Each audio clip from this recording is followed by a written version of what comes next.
In this video, I'm going to be showing you how to leave a Google family group. Now, what you want to do is open your browser. And once your browser is open, in the search section here, you want to search for Google account. Now, you want to tap on the first option or second option with Google account. And this will take you to your Google account.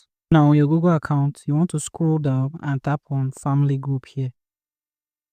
You'll find all the members within a family group. Now, tap on your account and you'll see leave family group.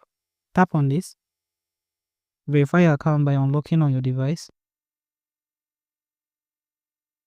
And here you see some of the changes that will take effect when you leave a family group. You can proceed on tapping on leave to exit the family group.